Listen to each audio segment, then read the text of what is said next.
Okay.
Good afternoon. Hello, everybody. Hello. Good afternoon. It looks like we've got the majority of people in the room right now. Let me see. 1, 2, 3, 4, 16, 18, 17. Now we're Hi. a few people. But you guys made it to the last day. Congratulations. Whew. Yeah. Are there any classes after mine? Any of you guys have a class after this? No. No? Excellent. Me either. So you guys get to just sort of rest for a little bit. At least I hope you do. I have to go into a grading frenzy, but that's okay though. It's been a good semester. All right, let me start by screen sharing, make sure I don't forget anything. I think a lot of us have got one leg out the door already, which I really quite understand. So let me just screen share. All right. Okay, give me a minute. Go.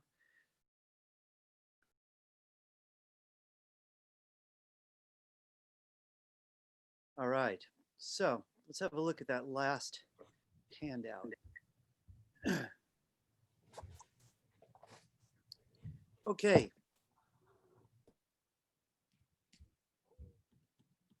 All right. So I've been looking at Blackboard on and off over the last week. And I even checked just a little bit before class. I got a couple of revisions from this group. So if your revisions have not been regraded yet, I assure you they will be in the next few days. So anyone who put revisions in the revisions folder before this class, I'm promising you that I will absolutely look at it. Um, Other than that, the door is now closed. Whatever work you've delivered is the work your grade gets based on. If anyone has a reason why I should see it some other way, I suggest you send me an email in detail right away so I can consider your argument, right? The environment to talk about, you know, unusual and specific individual circumstances clearly isn't here with over 20 something people. So if anyone really does need me to overextend or to further extend would be a better way to put it, just make your argument and make it clear and send it to the email today because it would have to be a really good argument, you know, really. But as it stands, the door is shut regarding the work, which is a relief for most of us. At a given point, enough is enough. All right. So all the grades have been updated except for those couple that just showed up in my revisions folder. But I will attend to those by all means. Okay. So I want to just talk about the final project, right? Today is just a critique, and I would like to let people out early, but I do want to give a thoughtful response to each person's work before we leave. I want to say a couple quick things though about what I'm expecting in the Google Drive, and I know most of you already put it in the Google Drive, which is great, uh, but it's especially great if you listen to my instructions from last week. So you have another chance about this last couple things that I want to point out. One, I want you to delete the photos from the Illustrator file, right? And I think a lot of you heard me last week when I told you I was going to expect that, but allow me to repeat myself. When you're bringing photos into Illustrator, sometimes they have to remain. Maybe that's part of the assignment or the project. I mentioned to you I've made posters in Illustrator. It's my favorite place to make posters. But in some of them, I needed 20 photographs. I did a series, by the way. Each of them needed 20 photos. So those photos were placed, but not for redrawing, not for me to trace the photographic imagery. They were there to stay. Everything else was drawing and typography. So in those cases, of course, I'd have to preserve the photos. This project, though, right, shouldn't require the photos at all, right? So please delete the photos. If you haven't, you could delete them and put it back in the Google Drive. But before you do any of that, there is part 2 of that instruction. I'm a little ahead of myself. Let me just stop for a minute. So why does it matter? Let's say your photos are so buried by drawing that they're buried underneath there. Why bother deleting them? I'm not going to see them. Well, the reason is your file is bloated by the photos. Those photos are a lot of megabytes, a real lot of megabytes, which means Illustrator is going to behave slowly. Google Drive might not even let me open it. Whoever you give it to is going to have to hassle with that overly large file that computers just don't like. So when you don't need a photo, the rule is delete it. And that's always the rule. If you need the photo, you keep it. Separate story. But if you don't need it, it was brought in as a temporary asset. That's the key here, really. If it was a temporary asset, it's easy to delete it. I want to talk to you about the text for a minute. Now, if I open your work in Illustrator and I see pink over your text, it means I don't have your font. Now, if you didn't handle the font correctly, you're hoping for good luck that I have the same font you have on your computer. But if I don't, it's going to default to an ugly font and it's going to have pink over it on my end. So you have to create outlines. This is part B, right? So part A was all about photos, photo management, right? Outdated photos get deleted. This is part B, text and fonts. You can't ever expect your audience, rather your art director, your teacher, your boss, your magazine, to have the fonts you have at home. So there always has to be some kind of strategy, and there are several. One was making a package. I don't really want packages for this. It's too big of a deal for something this simple. The second most common approach, other than actually sending the font for the other person to load, that's what a package does, right? It gives them a chance to load the font, just puts it in the folder. But they still have to load it, so it's still asking for time from whoever you send it to. So when it's a small document, we don't usually do that. You save yours as is, and then you create outlines and usually make a second copy. So you have one copy with the original font in case there's a spelling error or anything you want to change that involves a font. The other copies create outlines. Now, if you don't remember create outlines, that's where all the letters get anchor points. You're basically telling all the letters, don't think of yourself as letters, you're drawings now. And since they're converted to drawings, no one on the other side has to worry. So give me 1 second here. Just letting somebody in. So the bottom line is this. If the photos are thrown out and all the text is converted to outlines, whoever receives it has it easy. They just open it in Illustrator. They don't have to participate. They just open it, right? So I'm actually going to give everyone a last chance for create outlines. And listen, forgive me, right? I know you guys are very much on the ball. I really do know that. So I'll bet like 90% of you already did this. But you're also tired, right? So I want to take this moment just to repeat this little thing. I'm opening up Illustrator. Create outlines is a big deal. People who use Illustrator all have to know it. There's a variety of great things that it produces. Right now, I'm just focusing on delivery. Makes it easy to deliver your work. Let's see. All right, I'm in Illustrator. I'm opening up any kind of document for this very simple demo. There we go. Let's say there's some text.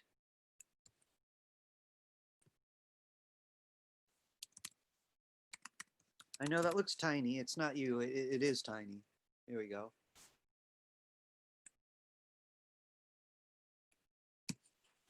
The problem is really when you're not using fonts like Helvetica, or Arial or Times, because everybody has those, especially Helvetica and Times.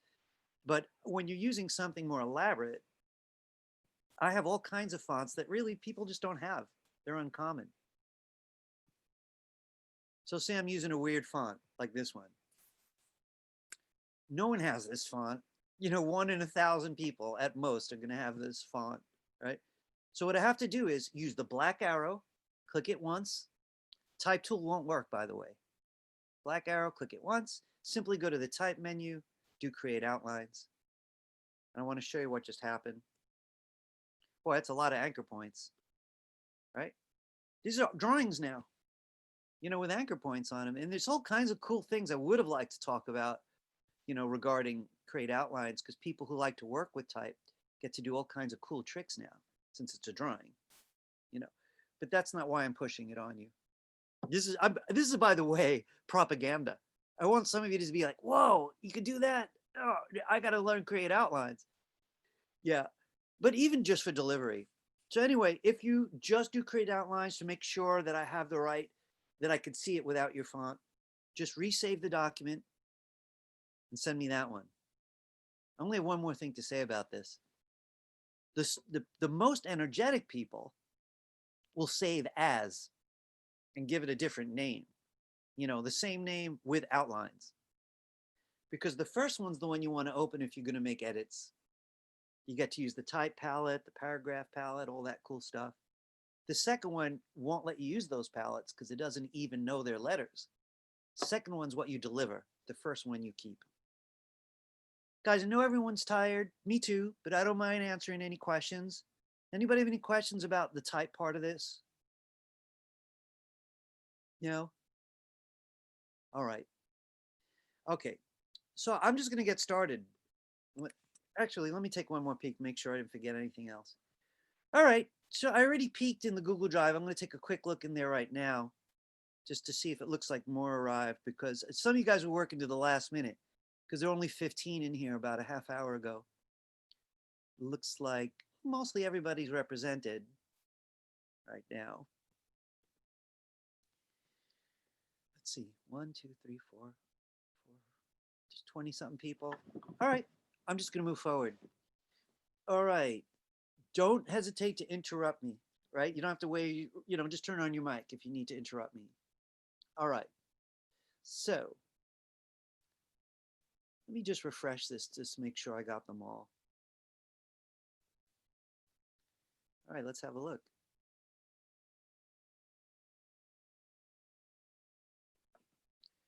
Let me just zoom out a little bit.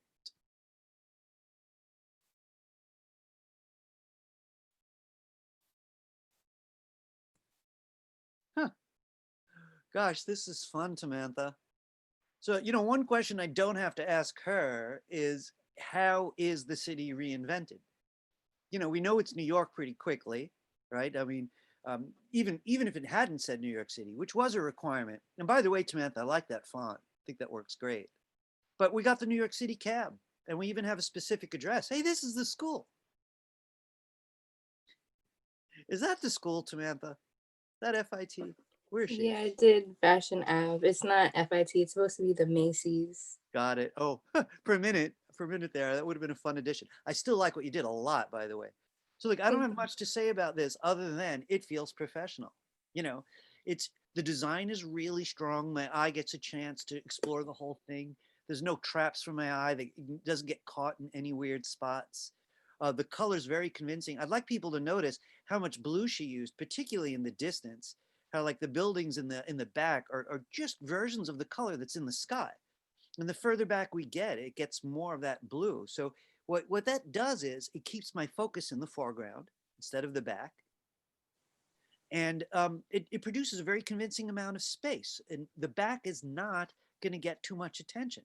It's been made quiet, which I really, really appreciate. I love the fact that the yellow is just on the cab and the lines on the road. It really makes a kind of point about starring elements. And I love the garbage. You know, I got to say something to everybody. I know that sounds funny. I love the garbage. Garbage is hard to draw. You know, it's just on that list of things like a pile of rocks. You know, those things are just, it's not obvious. She did it in a confident way, which I really, really like. So I want to tell you something. This is going to get a high grade. I just want to mention, what would I ask you, Samantha, if this is going to go to press? I got to warn everybody in here. I almost always have one more thing. And sometimes you're getting an A, and I'm still going to tell you there's one more thing. Just doesn't have to be for me, right? So this is what I'd like to say. I like the drawing of the rodent quite a lot, but I'm not convinced of the color or the stroke. And the reason being, the color on the buildings is so dead on, just so right. And even this rodent in the back, the way it's contrasted as it climbs the building, and this one up here, those work fairly well. It's this all important one in the foreground that I have an issue with. Part of it is the tone of this brownish rodent is the same tone as the grayish road. So if you could imagine it in black and white, they would cancel each other out. They're the same tone, which is a problem. So it feels almost like a hole in the image. It doesn't look like a hole. It feels a little bit like the hole. That cab is owning its space, but the rodent really isn't. So what I probably would do is, find it a different color or go with a gradient, but in some way make sure that this rodent is in the foreground coloristically. The drawing's the right size, the drawing's pretty good, but the color itself is not as convincingly in the foreground. And the reason I'm not worried for you, Samantha, is you're good at that stuff. Everything else is staying where it needs to be. If this is in the front, it's not going to have a color, same color as something behind, right? My hands are the same color, but they sure don't look it now, right? Because as things move in space, they change color, you know, and that rodent really just needs to be punched up. I have to love this image, so I don't want to end on talking about that. That's my only correction. I totally get it. I was thinking about color and I wanted to have all of them a different color. Mm-hmm. And yeah, so I in the future I do want to like use this, so I'll probably You're gonna change the revisit it. color. I think that's a Yeah. good idea because it's so good. It is, a portfolio piece up till that stage. I just got to say something to everybody. We all think of color differently. Uh, when I was in college, all my color influence were the French Impressionists. And, that was not common for a New Yorker, but I was looking at Van Gogh and Monet and Cezanne. And these guys were my favorites. And the one thing that I got from them was I learned how to understand color as light. So it's responding to the light of a place. And that helped me also see color as space. Color defines space. It's not just drawing. So sometimes it's hard because you think of an object as a certain color, but the color's not doing the job you wish it would. And then somehow you have to negotiate that goldfish. It might be gold in the perfect light, but if it's distant in the water, it's not going to be so gold. So it's that kind of logic. Really like this. Anyway, I got to say, very satisfying, fun, just nervy. The thing that worries me about this project is a lot of people choke. They just don't get their nerve up. They're so used to being kidnapped by their teachers. Do this, do this, do this. Then when a teacher comes along and says, imagine, and imagine it big, it's sometimes harder. So I want to say a couple things about this one. Sean's very confident design, and there's some elements I like about this, and I'll admit there's some things that I want. So I like the particular kind of sign he chose. It's got lights, welcome to Tokyo. It's a, big deal kind of sign like you might see on a highway or something like that. Let me just make this a little bigger. Give me a second there. There we go. I also really like this rocky thing in the foreground. Um, Sean, where are you here? If your camera's off, I understand. But Yeah, I'm right here. there you are. Sean, I'm afraid of drawing rocks. I don't know why that is. I live near these jetties in the ocean, in the rockaways. And as a young person, they always bewildered me. They were so complex. You did a good job on it, got to say. So those rocks in the foreground, it's harder to draw things that are amorphous. We know Oh, what. it's actually Godzilla. Oh, it was the most Yeah. misguided flattery of my whole career. Godzilla from the back. Yeah. You mentioned He's like looking up, yeah. Uh-oh. I got to be honest with you though. Your colleagues here are going to want to defend you, I think. But Mm-hmm. let's try to get an honest answer, just so we know. How many of you guys knew that was Godzilla? He could take it. Sean's mature. All right. After he pointed out that it was, I can definitely see it a lot. I just had a little trouble getting there by myself. Got it. Mike, I was so confused by how much you look like Sean Combs. Just Um, That's Jesus. Yeah. oh, is it? Sorry. He looks like this anyway. Yeah, so I, I love the textures of his body and all of that. Now that you mention it, I can see it. But I got to say something to you and to everybody in here. One of the hardest things about illustration is making sure that it communicates. It's very exhausting to divide yourself from what you already know that your audience doesn't. Sometimes the fact that you know things makes you think something's delivered optically, visually, when it really isn't. So it's a real skill. It drove me crazy at school. I went to school of visual arts, and constantly I thought things were obvious, and my teacher said they weren't. And they were right. It was obvious to me, but I don't count. The artist doesn't count once you release the work. Then it belongs to the audience. So I love the city. I love that it's floating. I love the whole idea of Godzilla, attacking the city. And I remember the conversation now. I love the idea that the city would be floated almost as a version of protection from the monster. I like your colors. I also like this strange sort of abstract purple blobs, slightly purple, neutral purple blobs in there that are really mostly a design element. Sean, I don't want to misunderstand. I want to ask you something. These lighter shapes, what are they? There's supposed to be, I was playing with like clouds and stuff.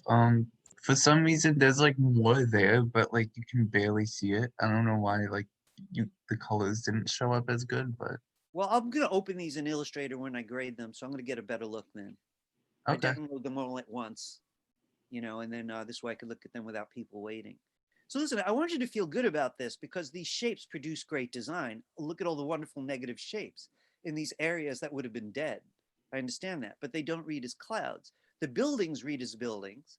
The Mhm. floating ground, which is also really difficult, reads as floating ground. The sign looks like a three-dimensional lit up sign. So you clearly have all the ability you need. And even Godzilla could probably, we'd need to see a little bit of face that might fix it. Okay. And maybe a greenish tone to the color so he doesn't get absorbed Hmm. into the color of the entire image. But the design is strong, the idea is strong, a lot of the drawing's very strong. The communication level isn't as strong as it would need to be for us to publish it, Okay. but it's close. And if I was your art director, I'd feel happy because I believe that you could change this in a short amount of time to get it Hmm. published ready. All right. Love the color on this, right? It's just the color is just right off the bat before you even think. The color is there to delight the eye. You just get this at a manageable size for us. There we go. Beautiful, beautiful color. Very clearly designated upper half, lower half. The upper half is very, very warm, just bathed in light. Really elaborate kind of perspective in the foreground, where these foreground, particularly this building here, has got really elaborate perspective, and this one on the right, taking us back into this building. Very, very beautiful. Really convincing light. Wonderful trees too. Another hard thing to draw. Down here it says buffalo with a face on it. And I'm just gonna be really, really frank, Sarah. I don't know how much we discuss this or not, but I don't really understand what's going on. I love the way it looks, a lot of professional drawing ability, but in terms of the communication, I'm just a little lost. Could you remind me who this is? Yeah, it's the graffiti on the pull box. On the what?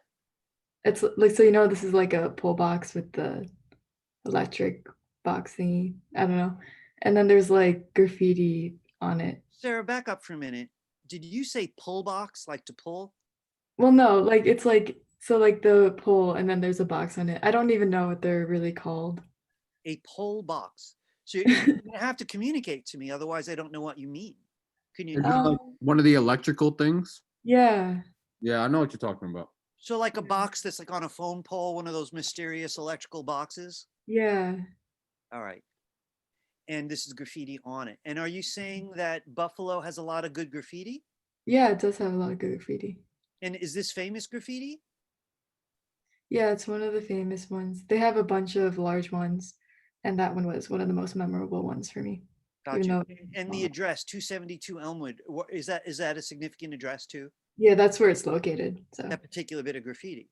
mhm. Gotcha. So listen, I want to share something that's not really criticism with you, Sarah, but it's a concept that we're all going to have to kind of juggle our entire careers. It's one that I still fight with, to tell you the truth.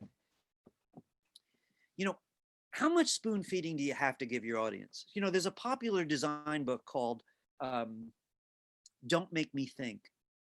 And I hate this book. You know, it's a really popular book, but I'll never use it in a class. Don't make me think. Just the idea is offensive. But here's what the idea is. Let's say your job is to draw something to for to help someone sell their product. And so they're like, oh yeah, I want this purple sweater. And then you make them think about stuff because they don't know where the link is, or there's more text than they need to read. And while they're doing all that, they're like, you know what? It's too expensive. I changed my mind. So the idea of don't make me think is a way to keep the audience captive for a short amount of time in a real specific way so they don't escape. But the reason I don't believe it is intelligent people will leave if you don't make them think. There's certain TV shows I can't even watch. They're so insulting. You know, they have to tell me when to laugh with the world's loudest soundtracks because it's just not that funny. You know, a better show wouldn't need the soundtrack, but it makes me think. So that basically means the advertisers are losing my money. I'm not buying their products because I'm not watching that show. So as illustrators, it's the same kind of argument. You know, like how much does the audience need to know for you to captivate them? And if it's less than that, they're going to leave. And if it's more than that, they might leave too. So with this one, I feel like I have to know a little bit too much about Buffalo to get it. You know, the reinvention is very visual. You put the entire, this image of the city on top of this box, which is a pretty interesting idea. And now that you described it to me, I see the pole. I'm starting to see what the box is. So I guess in a way, if it had been a more familiar object, like graffiti on a telephone booth, not, the modern kind, even though those are fading out now too. So it's hard for me to think about something that we all would recognize. That might have made it easier for me to get what it is. Or maybe you've put a spray paint can on the floor, so at least I knew it was about graffiti and not about the portrait. I thought maybe it was a famous person from Buffalo. So all that's very confusing, so I won't get the point. So look, I want to be frank. I think this is beautiful. Seriously. I mean, very, very adult artwork and beautiful color and really confident drawing. I'm very, very pleased. But if there was a second part of this class, I'd just be hammering you with communication. Every single communicate. If you ever go to a fine art show, you don't like Jackson Pollock, you look at the splash paintings and you're like, what the hell? I just don't get it. By the way, I love Pollock. He knew people weren't going to understand him. He just did it anyway. But he was a fine artist. So he took his chances. Either people going to like it or he was going to starve one way or the other. But when it comes to commercial art, you're owned by your audience. This is the idea. It's a service job. I believe in service. This is a service job too, teaching. But if you choose to go into commercial art, your best way to see it as service, the beauty and magic of serving people. So how do you serve them well? You make sure they understand. I think this is beautiful. So I really want to end on that. That's what I think most, right? The conceptual stuff could use a little bit more, behind it. But in every other way, it's just beautiful.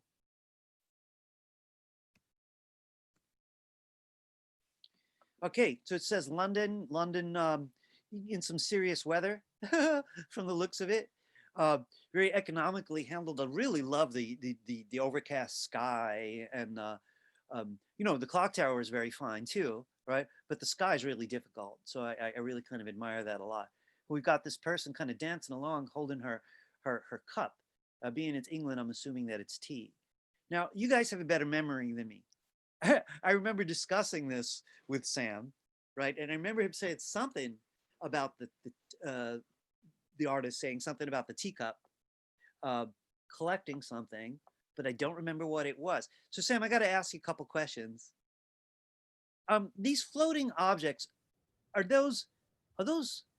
they tea bags? They are tea bags. They are tea bags. So I would have to say it's just too subtle. It's so much more interesting knowing those are tea bags.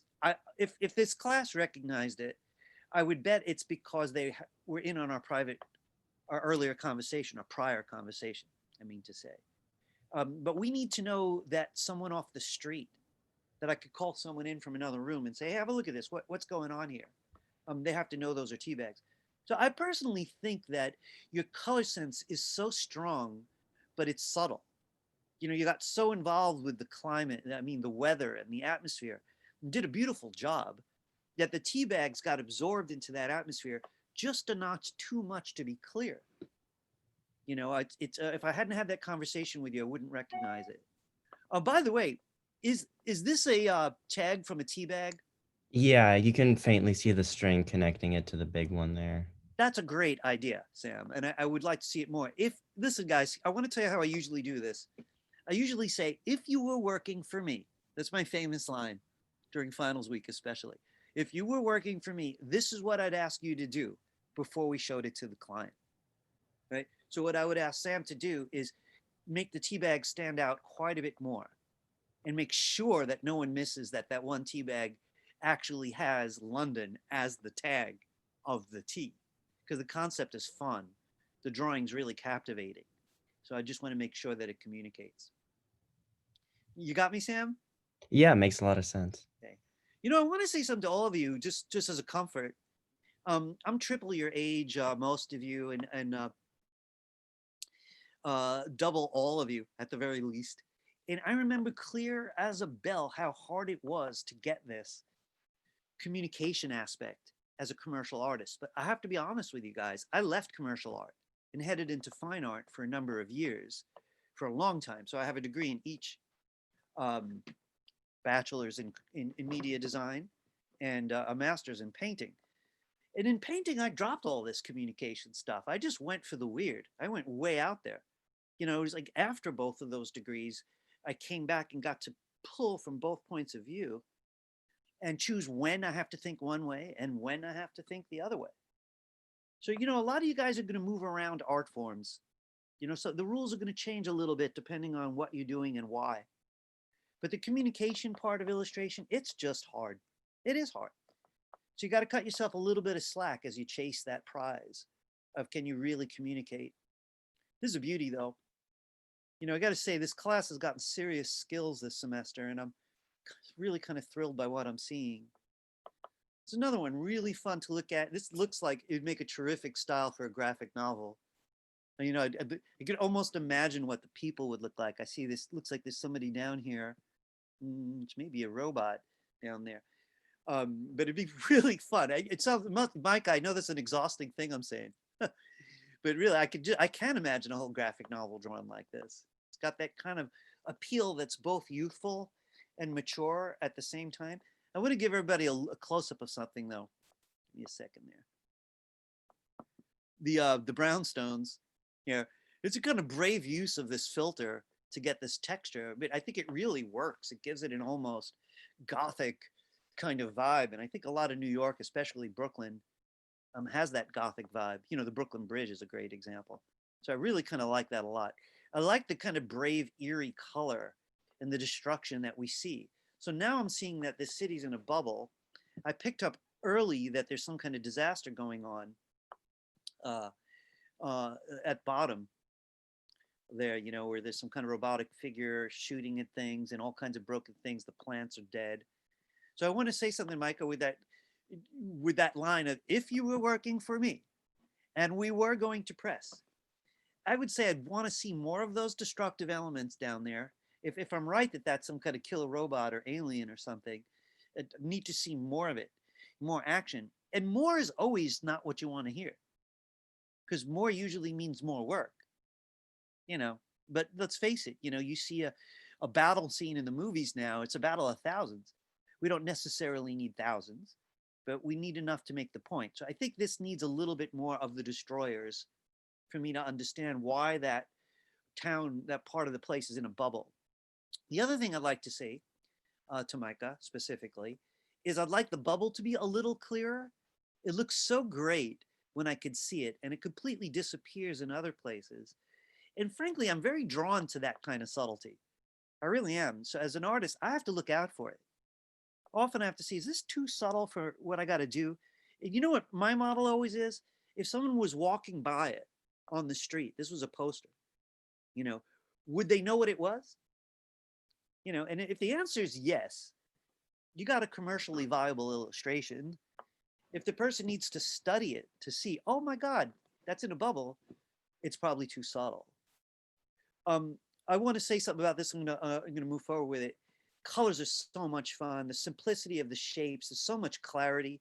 Just in a couple areas, I'd like it to be even clearer. I'm glad you could achieve this level of subtlety, though. I think in this particular case, you need to make it clear before you took it any further. It's a really nice image, though. I'm very excited by it. Mike, am I making sense? Yes. Are there revisions open for this, or is this just like the final done, one You and know done? something? I'm going to do something that I promised myself that I wouldn't do. I got to get these grades in like right away. So the best I could do is give people till midnight. So I don't know if anybody's got a free schedule today or has any strength left, but if anyone does want to upgrade, just add V2. You know, it's whatever it's called .ai. Before the .ai, add V2. That just means version 2. You could put it in my revisions folder. That would probably be the smartest. But if it says V2, I'm going to know what you mean. Am I All right, making thank sense you. still? Yeah, yeah, I'm so tired and I've been sick for 2 days. I feel much better today. yeah. I know. I like your cut. You're looking good with your haircut. Thank you. No I wasn't starting to, you know, it's funny, since COVID started in March, I'm all over YouTube, you know, because of that. So I get to see my de-evolution. I was looking pretty cool, very, very professorly in March. By the time I got to you guys, I was looking like some kind of madman. You know, like I have a pipe organ and I laugh wildly during thunderstorms or something. You know, but thank you.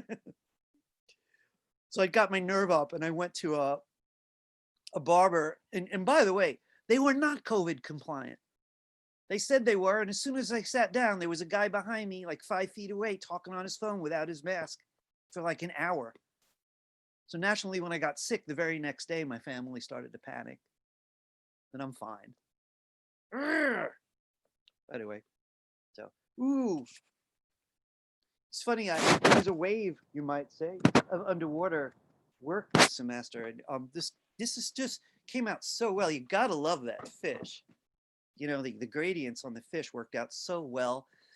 You know, it's worth noticing too that you know, blue is the opposite of orange, right? And we've got a largely orange fish and blue water, and which really makes the fish stand out a hell of a lot. The opposite logic is the blue itself is dominating these what do you call it, the seaweed in the foreground, because you know right next to blue on the wheel is green. So it's very easy to be subtle, moving to the left or right of a color on the wheel.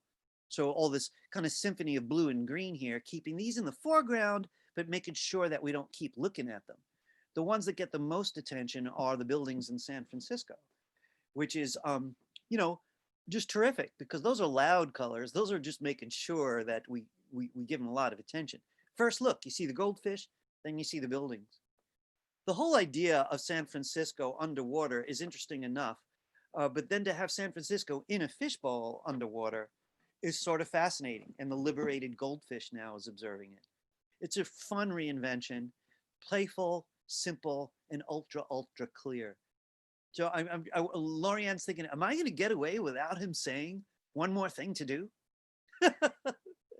Close. This one came really close. But there is one thing that's slightly on my mind, and I'm not even sure if it needs attention or not. I want to show you what I mean. So there's two fairly empty spaces here. There's nothing wrong with that. There's this one, and there's this one. And emptiness works well when you don't get trapped in it. And this one here, I think I don't get trapped in it. It's got cool negative space going on with the unusual shape the fish makes and the unusual shape that the seaweed makes. It's not too large. I got a few bubbles in there to keep me going toward the fishbowl. Everything's got to take me to the fishbowl. I think this is all right.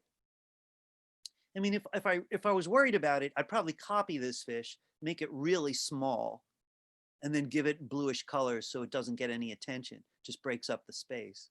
But I don't know. I like the simplicity of this. So I think most of me would rather it stay like this. It's this area I'm a little more worried about, really. You know, just because it feels cut off a bit. So I'm a little bit stuck in here when my eye gets here. So I don't know if it's really critical. Would I publish this? I might. But if we had the time, I'd say, God, can you come up with something? I don't know, maybe use the bubbles, more bubbles here in some way, just to make sure I don't get stuck in here. If it leads me in, like this path is doing so nicely, you know, this one too, I like that idea. The other way we do it would be to make San Francisco larger, you know, to make a cool shape. Like this is starting to be a very nice shape here. So if this was larger, could have said San Francisco larger and maybe produced a shape up here that was less of a trap. It's subtle. Lorianne, do you see what I'm trying to describe? Yeah, I do. I just didn't know what to put up there, so I was like, oh, looks fine like that. You know, isn't it weird at critiques? Like so often, like you kind of knew it, right? And it's gonna be that way your whole life. I'm heading towards 60 now, and it's still like that when my friends look at my work and if they say something, oh, you know, about this, and I'm like, oh wait, okay, I wasn't imagining it. But I have to say, this really is on the fence in that way. It really could be published as is, but I would probably ask for you to see what you can do. I like it a lot, though. I'm not saying that it needs a last minute revision. I'm really not. You know, by the way, if I really think something needs a last minute revision, I'll tell you. You know, if you're worried that, oh, you're shooting for A and you're worried about A minus, that's your judgment, you know, but I'll let you know if it's, you know, hungry, you know, seriously hungry. You know, really all along, I've loved the really nervy style of this one, you know, and primarily, I mean, all these buildings and the whole graphic, it's very much a designer's illustration. You know, there are illustrators out there who really think more like painters think. You know, like design is not the first thing in line. They think other ways. But there's a whole set of illustrators, many of the best, in fact, that see design before they see anything. And this sort of falls in that category for me. I love how extremely diagonal everything is. Everything's diagonal except for these figures in the foreground. And I want to focus on the buildings. So there's all this diagonal stuff, and then we've got some stuff answering it by going diagonal in the other direction. So it's very prominently like this, but then we have a couple things like that, producing a kind of X-shaped kind of design. We've got some kind of animal up here sitting on a building, and a lot of pegs that I had to say look like, I don't know, pawns on a chessboard. I'm imagining they stand for people. So I want to just ask the artist a couple questions. June, those figures in the foreground, are they people? Oh, sorry, I'm here. Yeah, they're supposed to be like people, but I wanted them to all kind of look like just like a mass of people, because that's kind of what it looks like when people are crossing. Like everyone Gotcha. blends in. Gotcha. I'd like to give you some advice about dealing with figures when there's a crowd, right?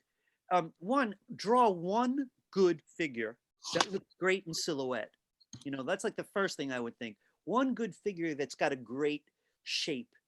You know, so it's not about the pattern on their clothes or whether they have a beard or not. Strong shape. Oh, If you have the energy too, maybe a male and a female, you know, maybe one child, but you could do it even with one. This way you could copy it like crazy by option dragging it, right? Yeah. You could flip them over easily so they're pointing in different directions, change sizes, change colors, and it's very little work. But I want to say something to everybody in here. All my students, literally all of them in 2 schools, and I've had thousands of students, are shy about drawing groups of figures. Most of them are willing to do one figure, but even if I asked them to do a family at dinner, they would freak. You know, and you know, honestly, if I visit a high school, the first thing I say at high school is learn to draw places.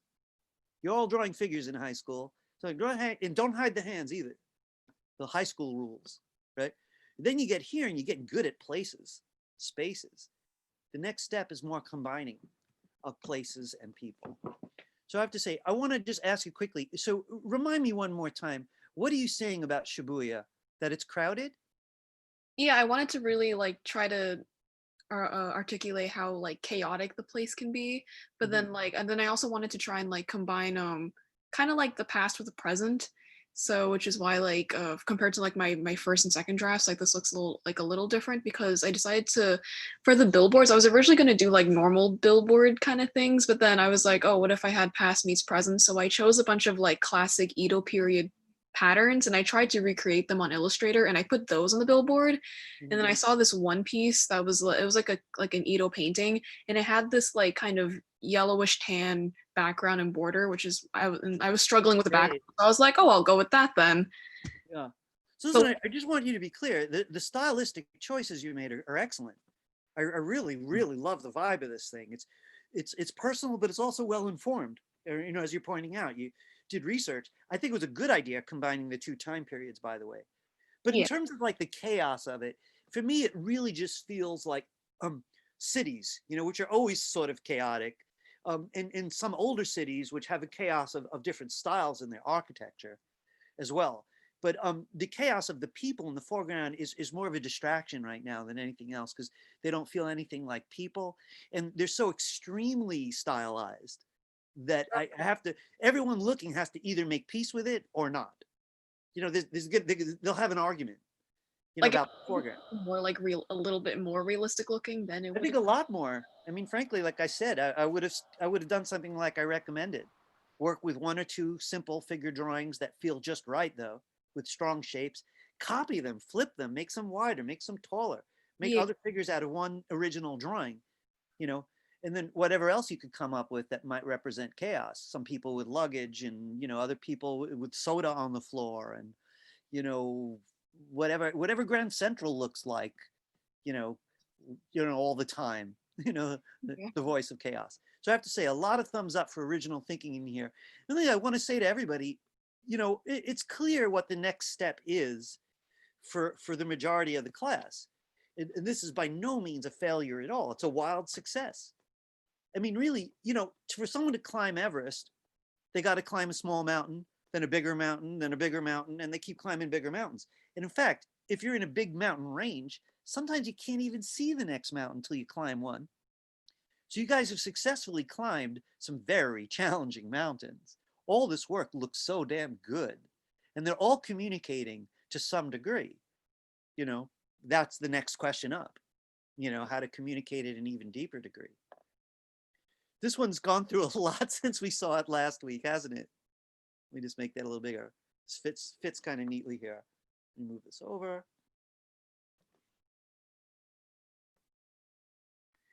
This got so much more fun. My God, you really went to town. I want to just say that the introduction of all these figures adds so much, and I bet you everybody in the class could see how much that adds. And we all know how much work this had to be, you know. And even though Juliana carefully tried to find fairly simple ways to draw her turtle and her lobsters and her seahorse, etc. As simple as they are, it had to be a lot of work to figure that out. But we've got that lively feeling of a boardwalk town, you know, where the commerce and the whole place is based on the activity of the boardwalk. You know, people go to the oceans, and an ocean gets exciting, the beach gets exciting. Eventually, someone might build a boardwalk there. I come from a boardwalk town, by the way. And then like the boardwalk becomes kind of the, you know, a major part of the draw. And we just got that convincingly. And the reinvention, of course, is that it's not people that are drawn there.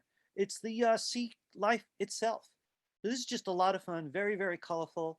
I love little details like the lobster and the seagull working on this pizza in the foreground. The little detail of sun lotion, that's just like a fabulous little detail. So I got to say something to everybody as well as Juliana. You know, there are times when the beauty is in the details, and there are times where the simplest thing you could come up with is the way to go. If I come across one today that's wildly simple and needs to stay that way, I'm going to point it out. But there are other times when you're talking about crowds, you're talking about New York City, you're talking about Hong Kong, you know, you're talking about a boardwalk with commerce, like on a holiday, you know, you're talking about the subway. You can't really do it without characters, if not people, as we see, you know, other characters, but it's going to take it. And the little details add the world to it. I got to tell you, Juliana, so much to admire. Right now, I'm kind of stuck on the lotion on the bench, because you know, you didn't have to do that, but you did. So listen, I don't have my usual advice of what I would do next, because it's so much fun. There's a part of me that's tempted to give you advice. I'll tell you what it is, But the other part of me says, no, you're wrong. I'm like, which Ira do I listen to here? So one Ira is afraid when it's not clear where the eye's supposed to travel. So I want to point out the first person who taught me about this was a cartoonist. He was very famous, and he sent me his sketches with the eye line. This is the way he meant the eye to travel. And I never heard anyone even mention it. I was like 15 or something. And it blew my mind. And later on, I realized I could draw the eye line on a Renaissance painting of a crowd. And it's so controlled. And I'm not saying the artist always thinks it. They find it. That's what we do. We find it. But by the time it's done, it is found, whether you're conscious of it or not. So I think if I stared at this one long enough, I could probably find the dominating eye lines. Yeah, But I had the same back and forth of the eye line because I've heard you mention it before. But the reasoning I went with is boardwalks are so multi-direction that I really wanted it to be going in both directions at pretty much every spot you looked, so you were seeing the whole width of the image. And that gives it a very kinetic feeling. And I see people nodding. A lot of you know that word. Thank you. Static versus kinetic. Static means something feels very still, and sometimes you want that. Kinetic means everything feels more in motion, and sometimes you want that. Juliana clearly wanted kinetic for this and achieved it. Beautiful, fun color. Nothing competes with anything beyond the degree that you wanted them to achieve that feeling of chaos. It was really worth all that work. I'm afraid to imagine how much work this one was. Though. Thank you. So hang on a second. Let me back out for a second. In 1 second, I'm having a small tech issue on my end.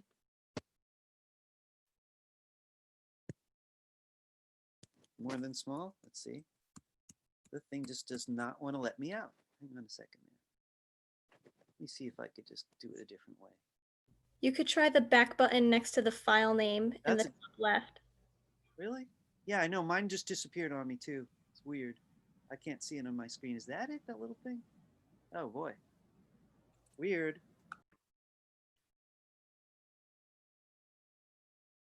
All right, let's see. I got temporarily lost. Where am I?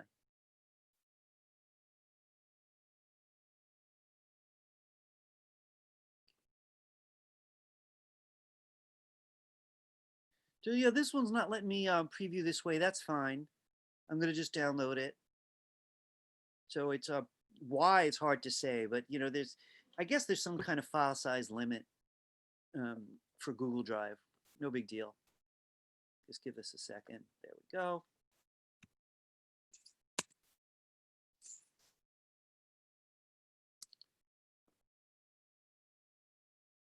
There we go.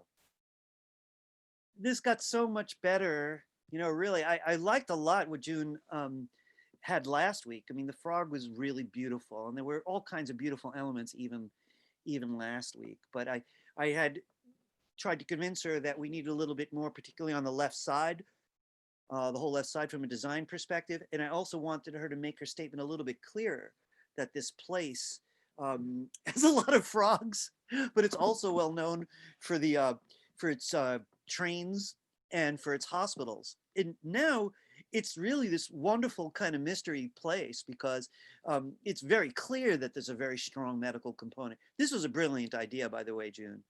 I really think that was just a great idea, putting the needle there. It's a very strong design element, but it also just screams, you know, medical attention.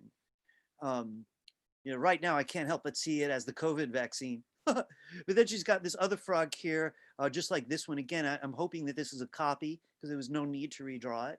It looks beautiful, beautiful color. I love the intravenous bags. The idea of showing this person in the both of these people in their medical outfits works really, really well. This guy's up on the back of the frog. This just works a million times better. I really, really like it.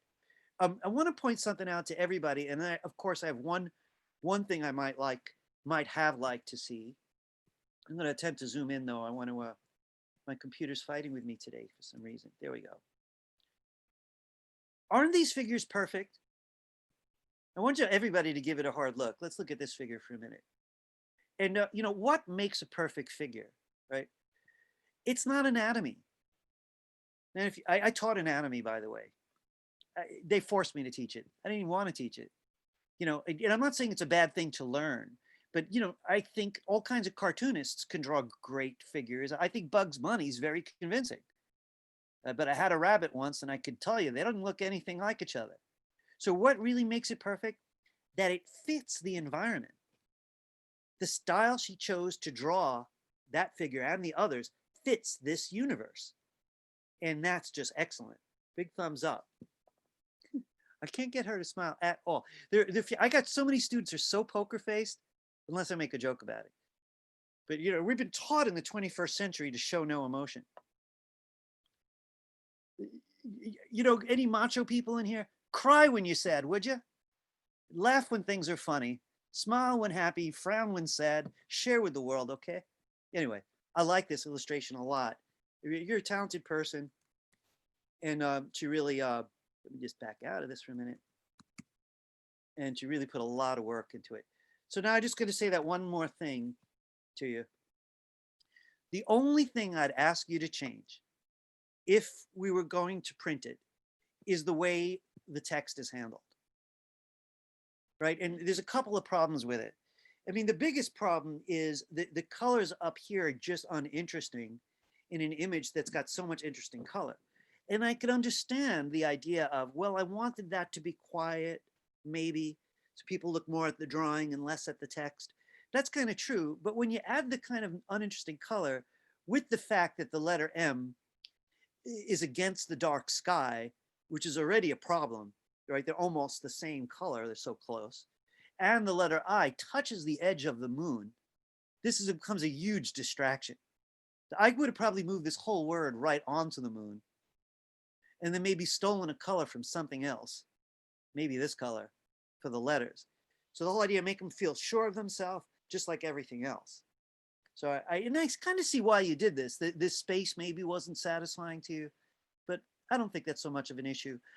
Maybe move this on and then move the whole moon over. I don't know.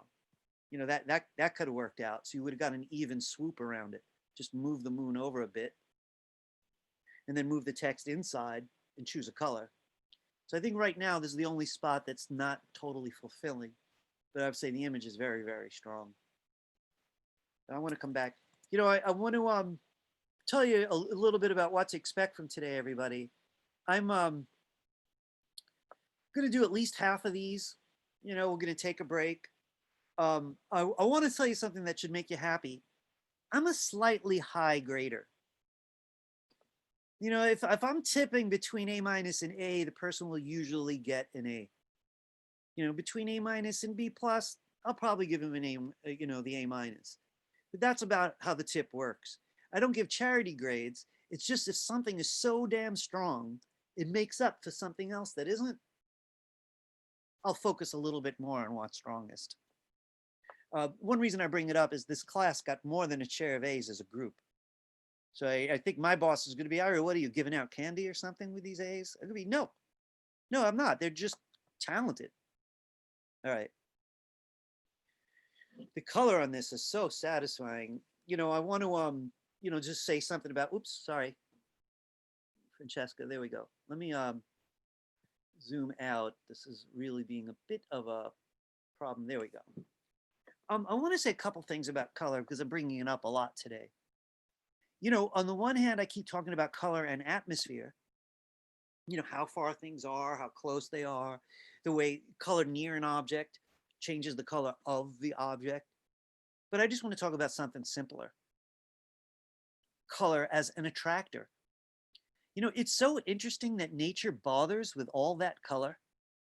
You know, if you ever see a peacock, even in a photo, you could hardly believe what you're looking at when they open up those feathers. So I was actually somewhere in the world where I could not believe what I was seeing, an entire flock of peacocks. They just took off from a tree. And I was there with my family by sheer good luck. And we were all just stunned. Like, is this really happening? And it was like the most enthralling nature moment. Why does nature do it? Right? It's a big philosophical argument. Darwin and other people interested in evolution theory always talks about color as an attractor.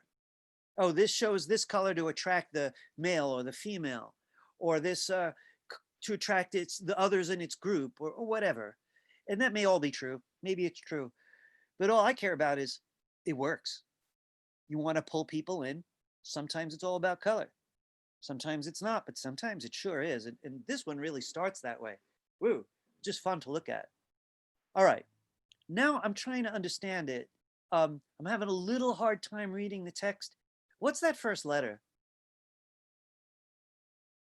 If anybody knows, or Francesca, you could just turn on your mic, let me know. Francesca, are you here?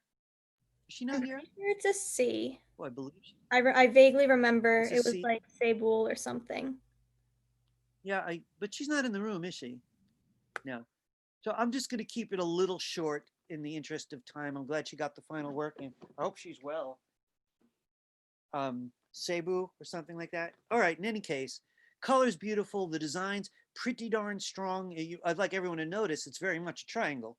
You know, I know it's not altogether a triangle, but it's pretty much a strong horizontal down here that meets at a point above. It's a very, very common kind of design. I love the bold color too, because the landscape look really hard to pull off with all these details in the forest and down here. I'm going to look at this very closely in Illustrator in my own time.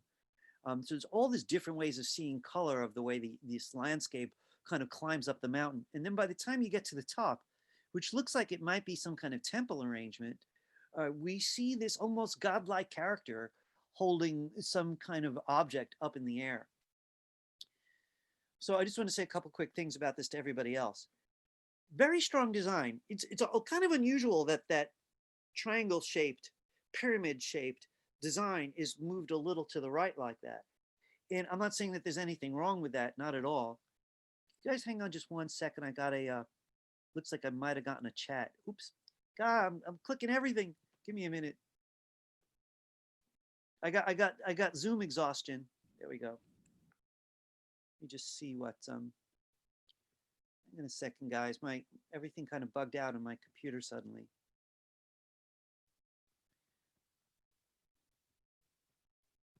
Sorry, folks. Let's see what's going on here. It's a real hassle on my end juggling all these Zoom elements. And sometimes I click the wrong thing and Zoom doesn't like it, and then tools I need disappear.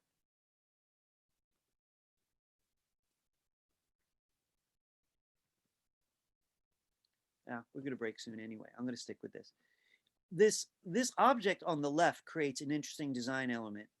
Professor, we can't see your screen. You can't? Okay, let me see what's going on.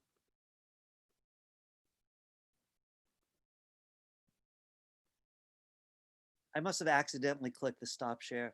You seeing it now? Yes, thank you. All right, great. And that explains some of the other problems I was just having. Give me a minute. I'm checking my chat because sometimes people's mics don't work. Okay. All right. So these look like prayer flags or something you see in mostly in the Buddhist world, really by and large. And makes beautiful negative shapes. I'm very convinced of this one. This here is so darn cool, but I'm still not sure of it because it pushes all the design elements off to the right. And so I keep on looking back to the left. I'm not saying your designs always need to be centered. I'm definitely not saying that. But when they're not, just be clear that it's still serving you well. You know, so this is pushing over to the right a little bit, almost like the whole image is sliding. All the same, love the look of it. Should that person have a face? Probably, unless the artist, look, there's two ways. If there's no face, you have to have a damn good argument that your audience senses.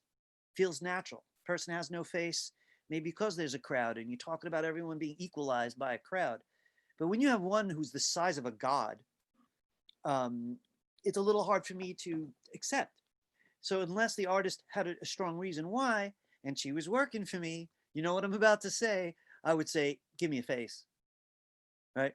I'd probably say, can you show, how much work would it be to show me one without this and moving the other elements over? Because I think the design would be even stronger. All the same, it's a beauty, pretty professional. And it's one thing I'm seeing a lot in this group is a big upswing in how professional the work looks. Let me make this significantly larger. So I don't believe I've seen this before. Daniela, are you here? Oh, I see you. Yeah, I I'm mean, I here. see your box anyway. Have I seen this in progress? No, actually, I started off doing Tulum, but I was having a lot of difficulty.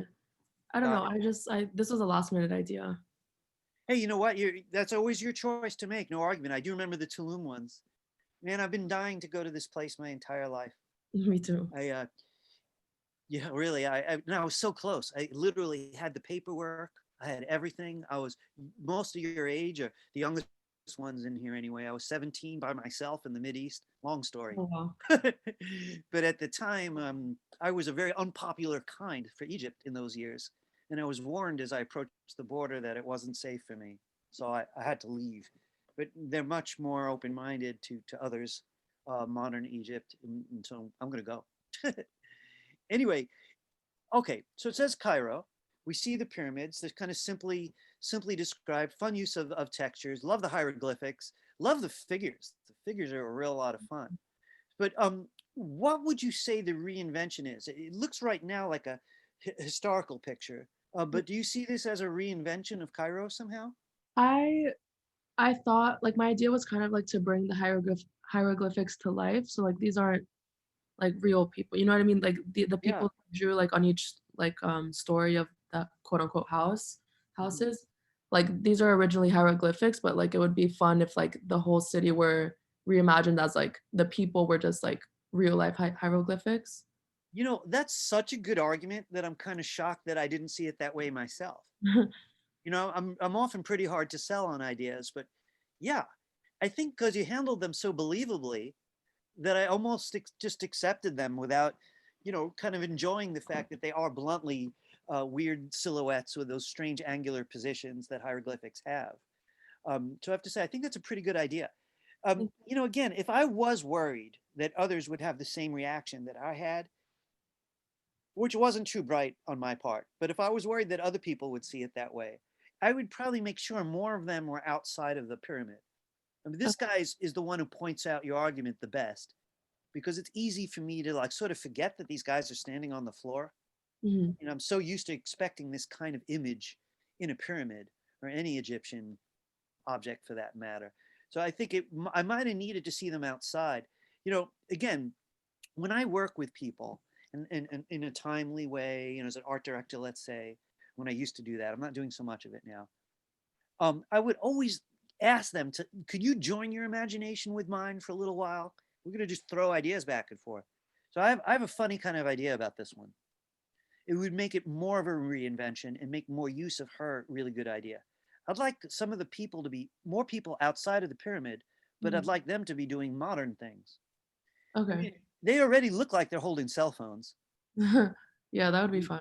Wouldn't that be fun and so easy to do? Yeah. So if I had them outside holding the cell phones, there'd be more than one layer of reinvention, and no one could mistake the fact that they're both real and hieroglyphic at the same time. Right.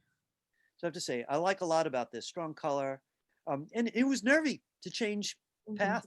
You know, sometimes you have to do that. Yeah. Yeah. Thank you. Really. Let's see. You're welcome. I think I'm going to do one more, and then we're going to take a break together. Come back, we'll do the rest.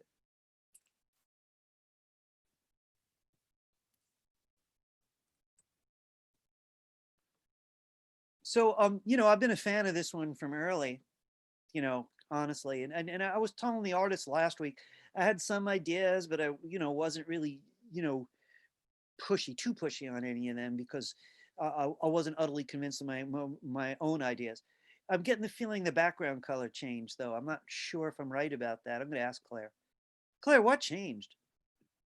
I added a little bit more detail with the rock that's in front of the castle, but Oh, that's right. pretty much it. Yeah. Good. So the background's still the same color? Mhm. Yeah, and it works very well. So I was afraid that I might have asked you to change it. But and now I remember the conversation. I made the argument that the rocks in front of the castle had looked too flat, and it almost felt like a hole in it. Now it doesn't feel anything like a hole. You know, and what I like about what you did was you didn't get complicated. You kept it simple. You just satisfied that one issue. It's a little bit like I'd said to about the one of the first ones we looked at today, was a really cool one with the mice kind of taking over Manhattan. And I really like that one. And the one mouse in the foreground, I said to the artist, feels a little bit like a hole. It's something we all have to look out for. That happens. The color you chose seemed just right, and then on some level, it's spatially confusing. If it should be like that, it has to feel like that. It's not always size or like this. It's got to be color too and color light. So you mind it canceling out a little bit. In some cases of the light, you could see, well, look how clear that space is. So we have to get very sensitive to that. It's often a color issue. Claire, I like this all along. And I like it even now. It's very economical, clear, succinct, really well done. I get, I want to apologize. Sometimes they're cooked and they've been cooked for weeks. So if someone wants to hear more, it's their turn, but I've kind of already said it. So I have to say this, what I have to say is it's good. It shows a lot of promise. All right, just because I can't help myself. If we were going to print these, let's say 100,000 of these, I'd say, look, quickly, give me 2 others where you change only one thing, and then we're going to pick the best together. And it would be this. I like this shape a lot, but it's so important in this image because it's black on one side. You know what I mean? It's light on the other side. It's the only black almost other than the windows. So it becomes the first thing a person sees. So I'm a little unsure that should be the first thing that I see, right? So it's either the shape that's making me do that, because so many angles, all these points to look at, or it's the color. But I love the color. I love the way the color of the sky is anyway, because all the castle and the rest depends on this color of the sky. So I don't know, maybe the black is the one that should change. So that's not as important as it is now. So I would say either change the color or work with this shape or both. Luckily, neither one of those things is difficult, and then we pick the best. Claire, I got to tell you something though. When I used to do more of this, I'd say, give me 2 more, we'll pick together. Sometimes we pick the first one. And then the artist is like, why did you make me go through that? I don't know, because we had to know, so this is sort of where we're at with this one. Very nice. Guys, I think we're going to take a break. So I'm going to give everyone a 25-minute break. We're still going to get out early today, I think, right? But it's 4:25 now, right? Well, roughly. So at 4:50, check your clocks and don't be late. All right. I'll see you all at 4:50. We'll finish up this very adventurous semester. Right. See you in 25. Okay.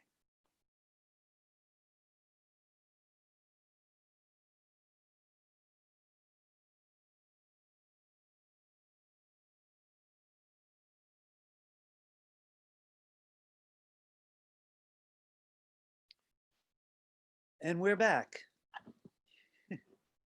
I'm going to give everyone a minute just to resituate. All right. There we go. Okay, I'm going to assume the gang's all here. A lot of people are just too shot to be seen on camera. So I'm going to assume they're here also. I'm going to get right back into our Google Drive and see some more of this work we have waiting for us.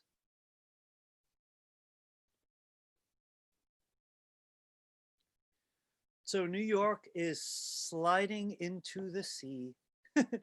And we're all mostly hoping that does not happen. And yet, I'm sure a lot of us have heard that. That's a prediction given what's going on with the sea level rising. So it's economically treated, pretty clear. I recognize this city, at least I think it's our own city. And over here it says New York Sea on the left. She's done an interesting thing with the horizon line where you could see the curve on the left and on the right, which, implies a much smaller planet. And, that's okay because it's illustration and we take a lot of liberties with it. Often when people describe planets, they do that kind of thing, making it feel quite a bit smaller than it might otherwise be. Like the colors of this, I think I told Christina before that I like the colors. I think she's good with color in general. And very, very simple. Christina, I want to show you something, and everybody else also. This artist comes to mind. I just wanted to share with you. His name is Folan. Because this color reminds me a little bit of yours, and you know, your work's your own work, no doubt. But you know, it's always interesting to see sympathetic artists' work. In a minute there, I'm gonna get back to images. And a lot of these are not actual phones. Here's a, there we go. So this illustrator had an interesting career. I really don't know if he worked in publishing much or not. No, I can't think of it. I used to see his work around a lot, but I think his work walked this very fine line, you might say, between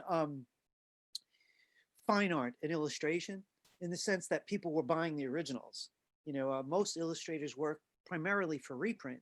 So I'm really not sure which way this guy's career went, but I've always loved how much he could do with simplicity. He just knows how to treat empty space. The designs are always perfect, even with all that endless emptiness. And it's also worth repeating that the you know, the concepts are also kind of interesting, even though they're all taken out of context here, so they're hard to describe. This looks like almost like a reinvented city. I think they're watercolors by and large, but I think you would have loved Illustrator. I'm only pointing him out because, hang on one second, let me get my way back to where I want to be. Because the colors are kind of similar. His work is largely dominated by color and incredibly minimalistic drawings. So, Christina, you came a far way this semester. I like this. I think the reflection is very successful. I guess the things I'm most unsure of really is that all my interest is on the right, and I only kind of look at the left as a sort of, you know, an asides. You know, when we always have to control the entire page. This stuff's beautiful. I'm not saying that it isn't. It's just that all the important information's on the right. Similarly, I'm not 100% sure of the text, that that's really the best that you can do. I don't have easy advice for you, right? Because I had the feeling you may have been shifting your concepts around a little bit over the last few weeks to locate this. And I think you located something very viable with some beauty to it. But you don't really have enough time to really think of a larger design. You know, for example, something I often show people in Photoshop where it's easiest, because it has a crop tool. I'll often crop someone's image and say, well, isn't this the perfect version? And the crop tool just cuts everything else off. And if I was going to crop this, I'd probably crop it from here down, because the whole right side, about 2/3 of it starting here and over, is just sort of perfect. This side here feels a little like an add-on. You know, it's tough. And the thing that I object to is if I crop something and someone says, yeah, that is the ultimate design, I always have to come back and say, oh yeah, but you can't do that shape because that's not the assignment. So I want to be clear. I worked for art directors a lot, you know, and when they say you need a shape, this is the shape, you go figure it out. It's because that shape is urgent. Everything else is fitting around that shape and you can't change it. So if you find the perfect design, but it's not the agreed upon shape, well, it's back to the drawing board, you know? So I do like a lot about this, and I really don't know what I would put here. You know, really, I guess one thing I'd have to say is why the empty landscape other than running out of time? You know, like that mountain, which is nothing like this city. You know, we don't have a mountain like that in New York. So why it's on a mountain would require some explanation. Why it's on this like empty mountain would require some explanation. So like one thing I love to do is conceptually problem solve, you know, and so one thing that comes to mind is maybe we're talking about all the boroughs and you're just focusing on Manhattan. And would there be a way to get away with that? Maybe all these buildings have already slipped off into the sea and that's why they're empty. I think if we had little pieces of a leftover building here and some others that were sunk, the left side might have some reason. It'd be interesting too if they were brownstones or something Brooklyn looking or Queens looking. So we get the idea of, oh, like we're treating the whole city like a mountain and some have slipped off because of, you know, the sea level rise. And then we'd need buildings here submerged and pieces of buildings here. So suddenly there'd be a reason for two sides, you know? So it's juggling design issues with conceptual issues and trying to constantly do this until it freeze dries. So say, beautiful color, nicely drawn, simple city, very convincing reflection. Overall, really nice feeling, like a Japanese print in some ways, really. but some of it's a little hungry still, some of it, and that's okay. That's part of the process. Here we got a very bold color sense, which I got to say I quite enjoy. One thing I love about color is there's an infinite, it's infinite, infinite solutions for any one problem. I love the color on the last one. That subtle color works so well for that kind of landscape. And I love the bold color on this one, which is it's just beautiful. I think the artist did a great job with it, Annette. So now I want to look at it conceptually, right? I see strong design. I've got this triangle taking me into the distance, heading toward, what would be the vanishing point. I've got reverse triangles coming down from the lampposts, which creates a really interesting design dynamic here. I've got simple but very convincing buildings on the left and the right with a beautiful sense of light, not just color, but of light. But most notably, I got mushrooms busting out of the buildings and some trees coming out of the top. So I want to say a couple things to you, Annette. Annette, where are you? Can you wave at me just because I'm so slow? Yeah, there you go. So is the point that the plant world is taking over the city? Yeah. Oh, yes. I convinced you not to do Washington Square Park, didn't I? Yeah, you did. You were so brave. You really were. It was all over you. You're like, no, don't say that. That's so much work. But I stood by that argument, so you didn't take a natural environment and try to overcome it with nature. That's like trying to make a city be overcome with cityness. It doesn't really make sense. We needed the contrast. Yeah, So, I thought about what you said and I was like, oh no, he's right. That doesn't make any sense. so you did the right. By the way, anyway, this one's just more original in all ways. Like you had some nice drawing on the other one. You really did, but it was much more conservative, much more loyal to the photos, much less of letting yourself out of the bag. Here you took a lot more liberty with the drawing and a lot of liberty with the color, which I'm very excited to see. So, if we were going to press, I would ask for more mushrooms and more plants. Because without having had that conversation, I wouldn't totally understand it. Like I first noticed the mushrooms and I thought, boy, that's really interesting. What's she saying about mushrooms in the city? Then when I started noticing these, I'm like, oh no, these aren't those, roof gardens that we all get jealous of. So at first I thought, oh, that's what it is. These are like lucky rich people. And then, oh no, that's not it. That's not it. These trees are the same as the mushrooms that come in through cracks. So I think to really do this would have taken more work. The mushrooms are so appealing, and I think it looks like you've mastered them. So I think those would probably be easier to make little ones back here and more big ones coming out until the whole place is just this fetid city overcome with growth. I'd love to see moss and stuff, but I know the mushrooms are easier to draw and easy to understand for the audience. The trees came out fairly well too, but they have a little bit of the hole problem. They feel a little bit more like just as they could be a hole or they could be something in front, which is interesting because your buildings don't do that. They're very, very solid. And then in the distance, they all disappear into the distance kind of beautifully, right? And the mushrooms don't do that. I think partially it's because the red is so bold, it pops out in front, which is what you want them to do. So I don't know. I would think that this would need a little bit more work to really feel convex instead of concave. But mostly, I'd just like to see more growth take over the city. Do love the greeting card style typography, I want to add. Thank you. So you should feel good about a lot of it. As I've said to a lot of people, everybody in here so far has brought stuff to the table that's truly admirable. Almost everybody needed a little of something, to go the next lap. But I have to say, I'd be pretty proud to show these off to another teacher. Just might do that. Thank you. You're welcome. He took the mammoth leap last week, and then I was talking to him mostly about the buffalo wings. All along, I love this building and I like the other buildings. And then the thing kind of just got stronger and stronger, where those early elements that worked well worked even more well, right? I also used his to make my argument about figures. No one's going to make an anatomy argument for this figure, right? But the figure feels right.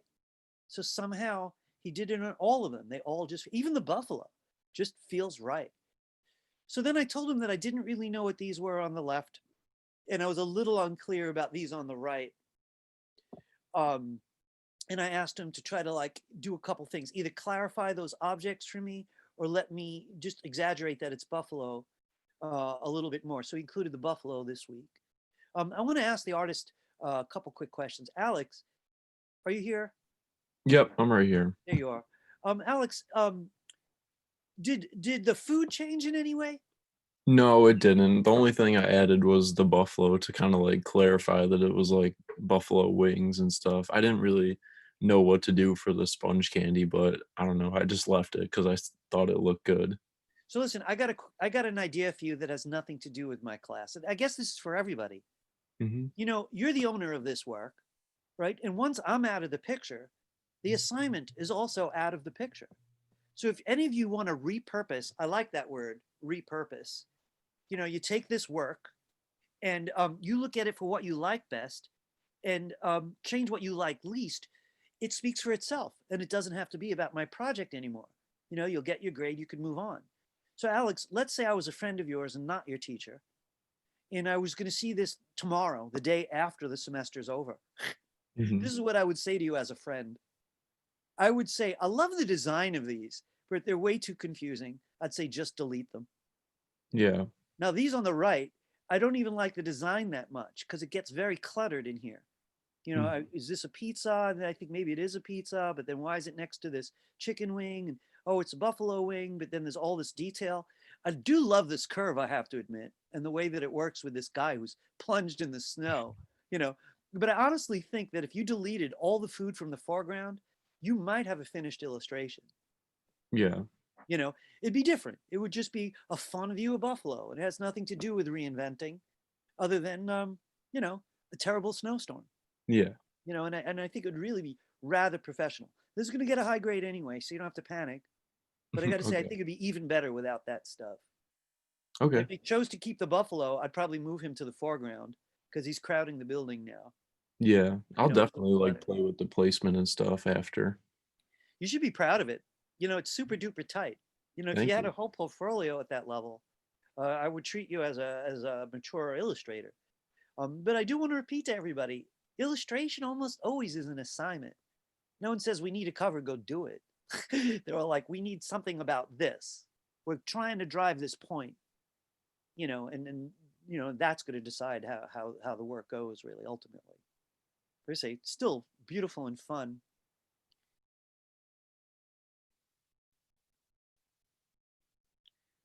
Is this one going to harass us? If so, I'm going to download it. Yep. Okay, no big deal. They've been downloading quickly today. So we'll just give it a moment. You know, last I asked, which was months ago, nobody was going into illustration. Nobody in here wanted to go to the illustration major. That doesn't mean you won't get to use these skills. Graphic designers will use them a lot. Animators, maybe even more. You know, really, game designers, quite likely, right? You know, so there's a lot of room for these same skills. Anyway, all right, let me go open this one. It's on its way. It's just taking its time. There we go. Ooh.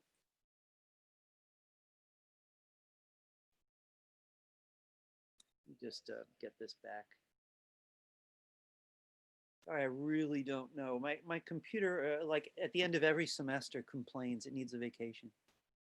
This got so interesting. I'm sure most of us remember this image, which was already strong last week as part of a town in a bubble like that. And you know, it was well off the ground. I remember pointing out that I like even its impossible perspective.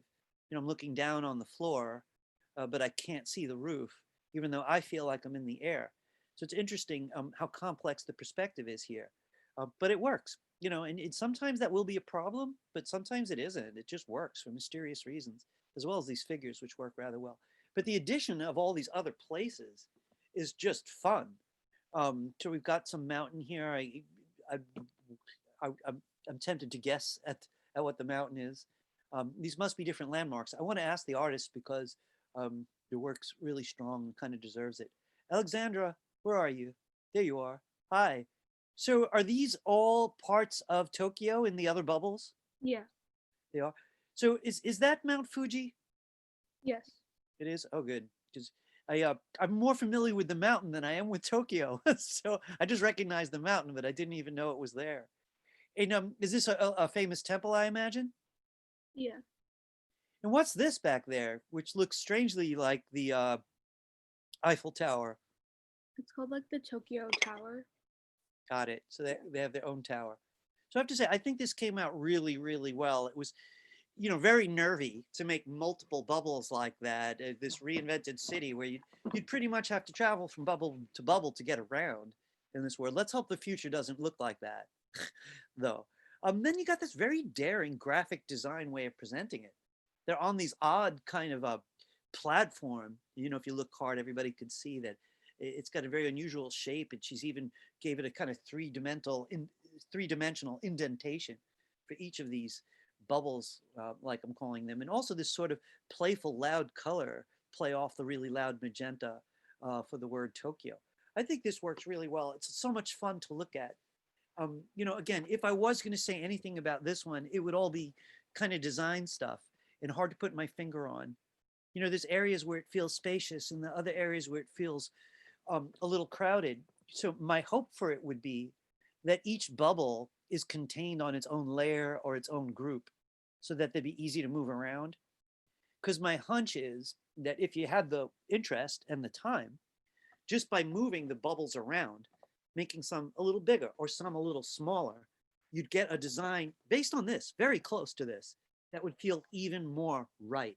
That mysterious feeling of right, because like right now, this area here, which is fine, I don't have a problem with it, is rather separate, and it feels more crowded elsewhere, and I can't put my finger on what it is. Is it all these diagonal lines?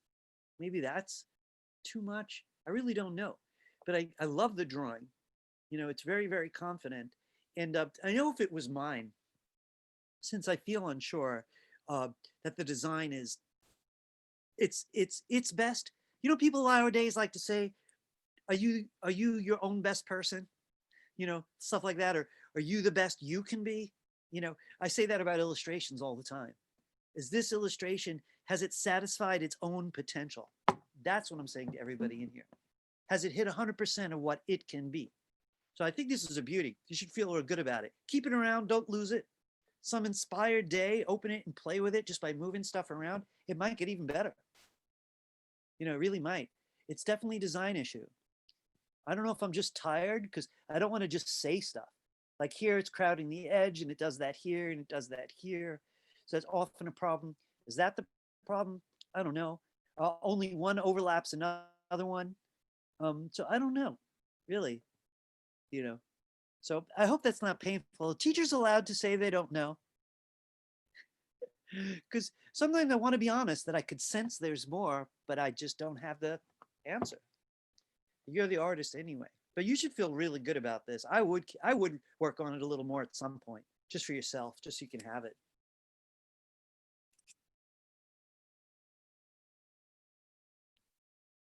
I gotta say, they've all been just delightful to look at. They'd make a wonderful collected book.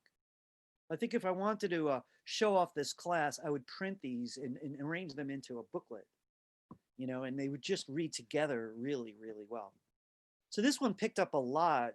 The artist took a lot of the advice from last week and did it better than the teacher did, which is what every teacher wants you to do. The abstract ideas I had to make it feel underwater work really well in your hands. And that's the thing I like best about it, or this new wavy kind of thing, because it's not distracting. It didn't get busy. On top, you added these beams of light. I don't remember. Were they there last week, Hadassah? Don't remember. The beams of light? Hadassah, you there? No. Yeah, I'm here. Sorry. They weren't there. Someone had actually suggested for me to add them. I think they do work pretty well. So I just want to tell you, I like the colors of this. I like the stylized treatment of Miami. It's amazing that I think anyone from Miami would know what it was, even with these super simplified buildings. Really, really like it. Love the submarine, love the trees, not too sure of the swimmer, And, I just got to be honest. Like I said, for a lot of people, that's the hardest part. Even if you could draw a killer figure when there's a model there, that wouldn't work in this world. So it definitely has to be something like this guy. I think partially the body just feels too transparent considering how opaque his hair and his goggles and the scuba gear is. So really all I see are these parts. And then I see the rest of the body and it seems to feel a little unexplicable why he's almost invisible and parts of him are not. So it's, it's a little distracting. Also, I think, I'd have to see it in full color, whether he really works or not. Does he have the same kind of slightly cartoony vibe that the rest has in the right way? But I think mostly it's a color issue. So that would leave the right corner needing a little something. So I do like the idea of the swimmer. I think it really benefits. So if you were going to do anything, I would come back and rethink how the swimmer's treated. But I think other than that, this is looking a lot of fun. It looks like there's more bubbles, I think, than last week also. And those look good. I like this different sizes that they have. So it really communicates Miami underwater in a fun, pleasurable way to look at.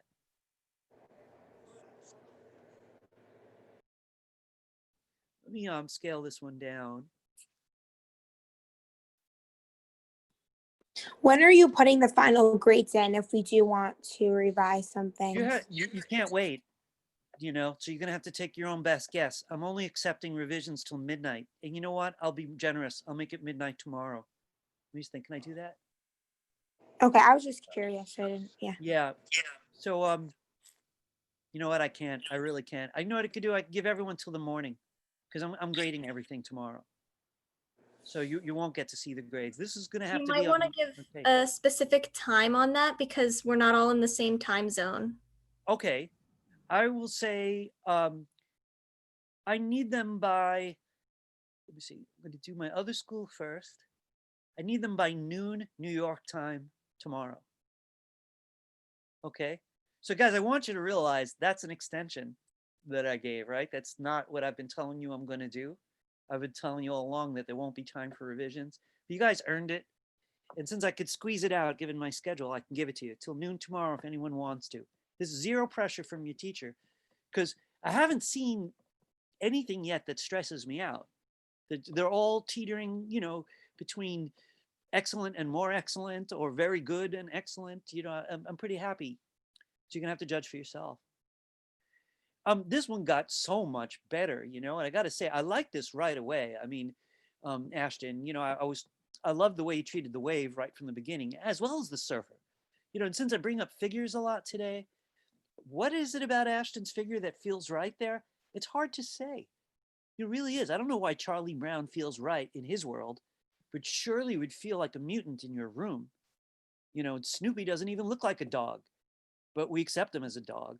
So what makes something right is really hard to say. But this guy always felt right. The additions from last week really helped a lot. But this week, has the gas mask changed, Ashton? Are you there? Ashton, did you change the gas mask in some way? Or no? Can you hear me? Yes. I can hear you. Added two little on either side around his head. Now I the can hear idea you. that it was going around his head. Are you guys hearing her? I think she said that she put the straps on either side of his head, but I might be wrong. There was Is she definitely right? a lot of static. Yeah, your voice is going in and out a lot. Sorry. Close to my computer. Is that better? Yeah. So what were you saying? So between last week and this week, I added the two little straps on either side of his gas mask to wrap around his head a little bit more, so it didn't seem so flat. Got it. I think that was a good choice. It looks less like a tribal mask and more like a gas mask. So that definitely did help a lot. I was bringing up the subject of when shapes become holes, right? And I think if I was going to work more on the mask, I would focus on the circle in the middle the most.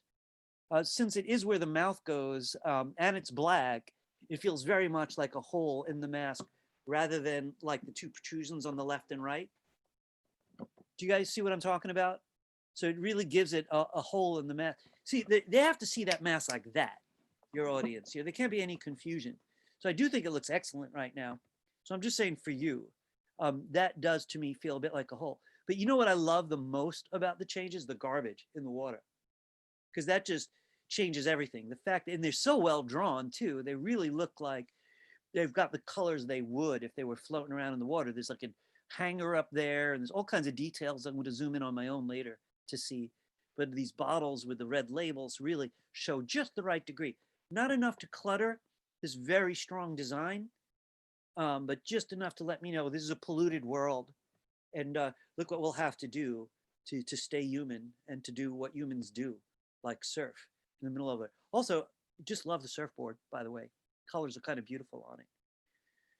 This was a major upgrade, Ashton. You should feel great about it. I'm not really saying that this is a problem. I'm just saying that if anything was, it would be that.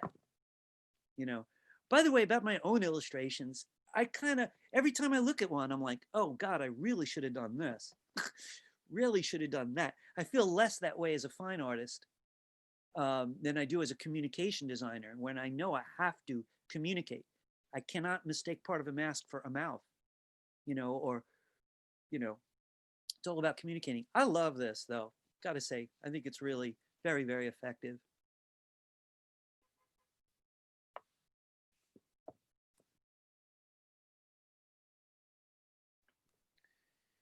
You know, Hibby, you know, the thing that makes me happiest about seeing your final is that it's your best project of the semester.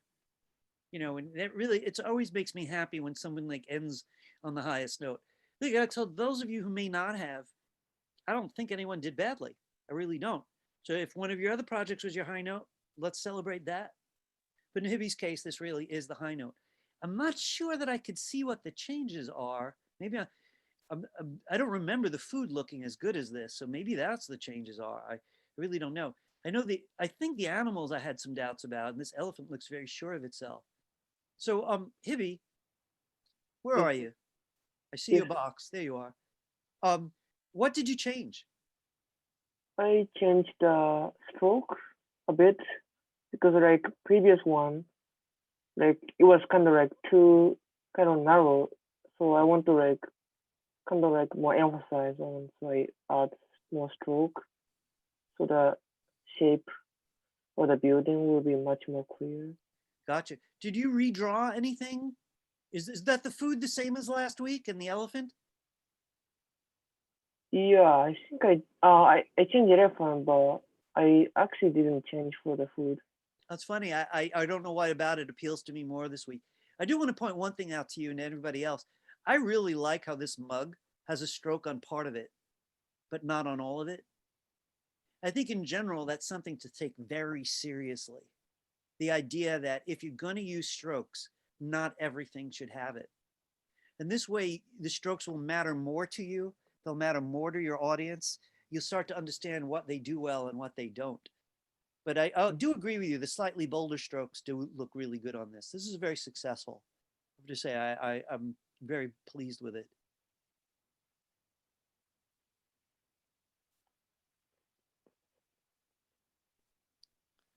The Castro District. So I learned a lot about this last week, talking to the artist about it. It's Harvey Milk is a famous man.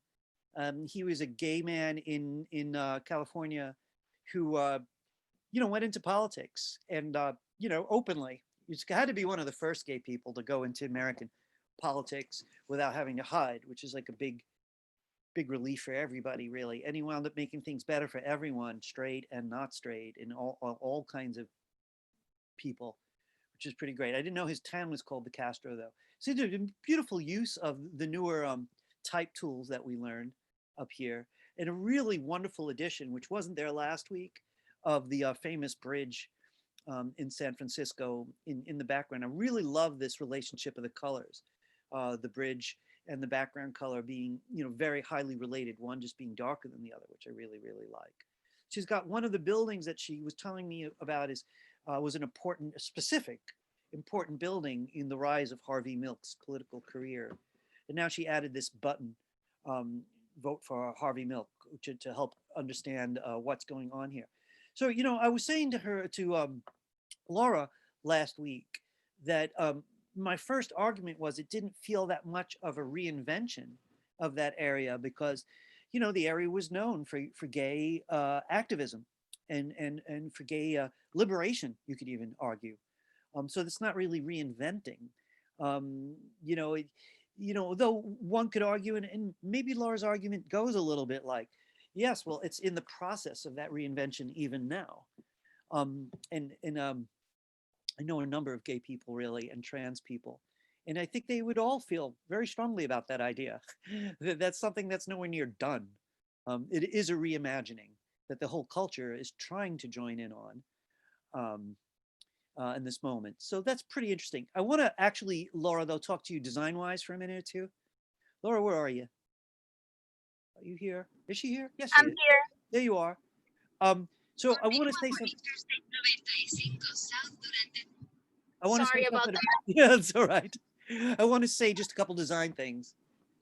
So you've got strong elements, but there are a couple of design issues. I love this space here. It serves as a really nice relief, but then what it does is it exaggerates when things get cluttered. So you've got the sign that says Castro with an unusual distance from the building. If this is the sign for the building, doesn't really feel like that. If this is a sign separate from the building, doesn't quite feel like that either, because the distance there is not making either point. And so it just feels crowded because there's a lot of vertical lines going on here, and then there's the vertical of the sign and this white part of the building. So I get really stuck in this little niche here. Similarly, the sign here, Harvey Milk Circle, is in a kind of awkward spot. I feel like the rainbow would have been the place to put it. This way the rainbow won't take me off the page. It's like a path heading out of the artwork. The circle here would keep me in the artwork. And I think it kind of balance out the weight of the building on the right and the strong vertical of the Castro sign. I tend to think this would probably work better down here, right? So what I would say to you is there's so much skill in this and fair amount of concept too, but it's about where things are that need to be negotiated a little bit. Like maybe if the building, rather the bridge and the sign were raised, since you have a lot of room, just raised a little bit, right? They would crowd the elements at the bottom less.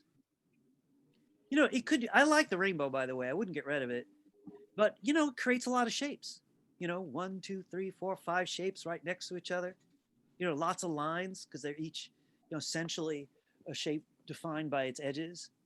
So this just comes a lot of activity all in here, but it's a whole illustration. So again, like I've said to a couple other people, if, 1 second there, oops, didn't mean to do that. Just keep getting, I'm bouncing myself around here. 1 minute there.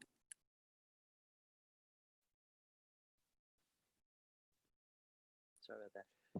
I would take all this stuff because the drawing's pretty much done and move things around until they find their place. Like this. So like, I'm not even sure that's needed, to tell you the truth, if that's California or whatever it is, but it just creates more shapes in an area that doesn't necessarily need it. So there's this potential here. I like this space here, but since all this is crowded, I may take advantage of that room. And that's just going to be play, actually. That helps you figure out where they need to go. I want to mention something to you, to everybody, actually. Let me rearrange my screen for a moment, if you don't mind. Give me a minute. There we go. I want to say something about finding a place. I got to tell you a short story that I just think it's weird, but I love it. And it almost like a designer's kind of notion taken into surreal spiritual world. There's a set of books by a Mexican about Mexican shamanism, really old religion in Mexico, in a whole bunch of books by a guy named Carlos Castaneda. In one scene, he says it's a true story, right? He was an anthropology student in college, and he had a chance to travel to Mexico, and he wanted to learn how this particular culture treated herbs. So everybody said, "Oh, you got to go talk to the shaman." And then as soon as they meet, the shaman's decided he wants him as an apprentice. Doesn't want him in college, doesn't want him doing that thing. He wants him to become a shaman. And if you never heard the term, It's somewhere between a priest and a doctor for a tribal community.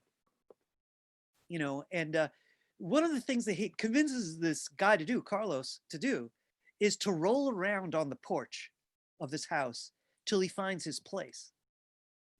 And you think, what does that mean? To find the spot where I'm comfortable?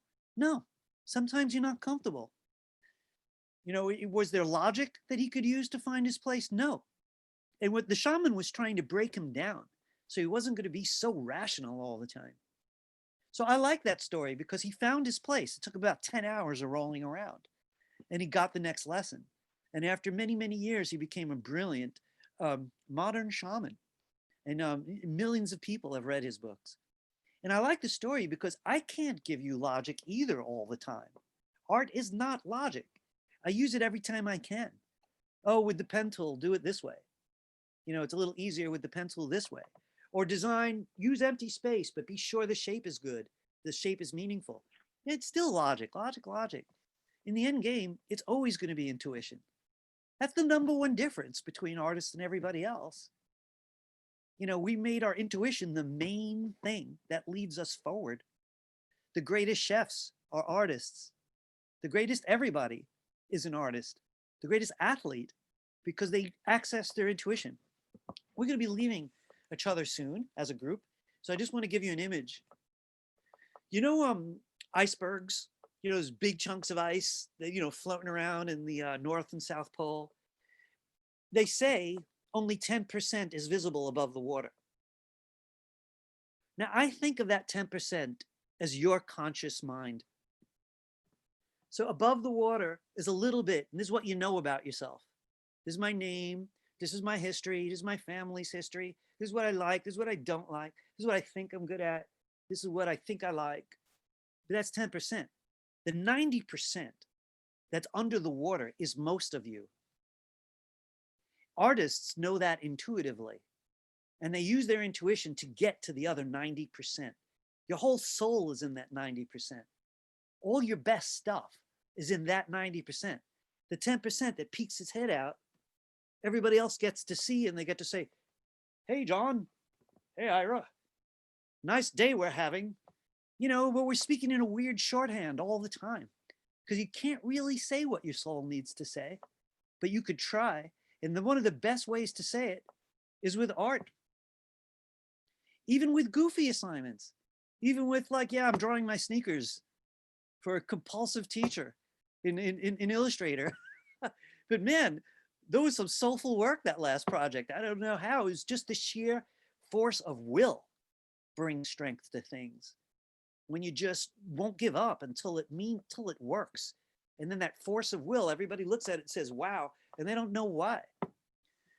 You know, when Picasso did his first Cubist painting, his friends that came to visit, it was Mademoiselle d'Avignon in 1910. So it's 110 years ago, about 1910, could be wrong. They were like, Picasso has lost his mind. They were telling each other. They were like, he did the ugliest painting I've ever seen. And then like within a year, some of them were like, whoa, what, wow, wow. You know, because he got it from the other 90%. Everyone else was just looking over the water. They could only see that much until the whole culture got a little deeper, you know? So I have to say, I want to wish everybody lavish lives of creativity. I'm going to let someone else wish you lots of money. I'm going to let somebody else wish you lots of love. Nah, I'm going to wish you that too, actually, because it's connected, isn't it? But mostly, I want to wish you a lot of soul, lots of creativity and a lot of soul, and not just for your benefit, because your benefit's my concern right now, but indirectly, you're going to affect any number of people. You have no idea how many people you're going to affect. Even if you make art alone in your room, it's going to change things in ways you can't even calculate. And most of you are not going to leave it in your room. So it's going to change even more people. So just the fact that you find your inner self or are interested in doing that, soul diving like that, and willing to bring the charms up. You know, there's a Japanese myth about these pearls at the bottom of the water and a dragon down there. And the dragon's a major creativity symbol in a lot of Asia. But the whole idea of bringing the pearl up from the water is something that just really interests me. One has to dive to be able to do it. So, parting is such sweet sorrow. I know nothing about Shakespeare, but it sounds so intelligent. That we But say goodnight till it be morrow. Oh, wow. Yes. Yes. And I wish tomorrow would include us seeing each other in the physical world back at FIT, but it doesn't, it's going to be a little longer. Our next president got his vaccine today. And at least he deserves it because he said all along, this is real. The vice president got his vaccine the other day, and I think they shouldn't have given it to him. And it's like, look, you said it wasn't real. I'm going to give you the vaccine that isn't real. My fake vaccine will fix your fake virus. Perfect. Seems fair. I'm actually more compassionate than that. I'm half. Half, I'm just too pissed off. I feel like screaming murderer at him, to be honest. I'm glad we could laugh because honestly, if those guys were more awake, at least 100,000 people would be alive right now. But they slept through it all. They slept through their hoggish, piggish dreams. And I wouldn't talk like this before the election, right? Because I wanted to be careful what I said. Now I'm slipping. Anyway, guys, it's been grand. Does anyone have anything they need to ask me or tell me about, school-wise first? Anything? This is just a really random question, but I've been wondering it all year. What's your Yeah. profile picture? Because I can't tell what it is. The profile picture that you have on Zoom, I can't tell what it is. Really? Does it look something like a stony face? Yeah, but I wasn't sure. That's in La Paz. It's in northwest Mexico. There's a rock that looks just like someone carved a face, and it's just this. It's like a screaming earth spirit right out of the side of a mountain. Gotcha. That's been driving me crazy all year, so I had to ask. I'm glad you asked. I'm glad you asked. So anyway, if any of you guys want to see some of the stranger side of what your teacher does, visit me on Instagram. Just search Ira Epstein, one big word, and you'll find me there. The work is nothing like what we do at school. It's largely incomprehensible. I think some of you might enjoy it if you're curious. If you're not curious, I completely understand that. Anybody else have anything they'd like to say to their colleagues, to me, about anything at all? I just want to say thank you so much for the semester. This has been one of my favorite classes. And not only did you teach a lot of technical stuff, but along with the creativity, like I can't speak for everyone, but I think we've all been doing stuff we never really thought we would. Thank you, Juliana. And it's really been such a pleasure. I got a job for you, by the way, for you and for anybody here who becomes a teacher, right? I know some of you say, no. You never know. An astrologer told me when I was 25 that I would have thousands of students. And I said, I don't even want to be a teacher. And she's like, look, on your chart, you don't have a choice. It just looks like this is your future. I was like, oh, come on, thousands of students. Now it's like 4,000 students later. Isn't that a weird story? But what I want to say to all of you is please remember your time down the road, because you're going to be the older artist one day. And it's really important that you support the younger part of that tribe, because that tribe feeds the whole world, right? And they have complex spirits that really need nurturing and skills that really need nurturing. And at some point, it's going to be your job to do that. So if you feel that way, like Juliana said, I thank you so much. It really gives my life even more meaning. And spread the wealth, care and share that you care, and share what you know, and share your deepest intuitions, and prod people forward. The world is very beautiful and the world is very, very ugly. That's the only truth, right? Anyone who says it's one is lying to themselves. So this is just wishful thinking. This is just pessimism. This is the only truth. All the ugly and all the beauty. This is the truth. But you get a choice which one you add to. So you got to make a distinctive choice of which hand you're going to add to. And I definitely believe in all that beauty and helping people bring more of it. Okay, folks, I guess I'm going to let you all out. It is very hard for me to let you go, but I'm going to do it. Folks, if I do see you out in the physical world, please come over, reintroduce yourself. I think you're this big, so I may be confused. If I ever see you out there, come over and remind me of this experience. It's been great. I will read any emails I get from you in the next couple days. I promise I won't ignore them. If anyone needs to tell me anything that we couldn't talk about in a group. And your grades will probably go in tomorrow. I did promise to let anyone do revisions up till noon tomorrow as a small extension for anyone who wants. Okay, guys, it's been my supreme pleasure. See you all. Thank you Bye. so much. Thank Thank you. you. Professor, bye everyone. Bye-bye. Thank you. you. Bye-bye. See you Have guys. a nice vacation. Thank you. Thank you. I need it. I love this, but boy, is it tiring. See you, Daniela. Bye-bye. Wow.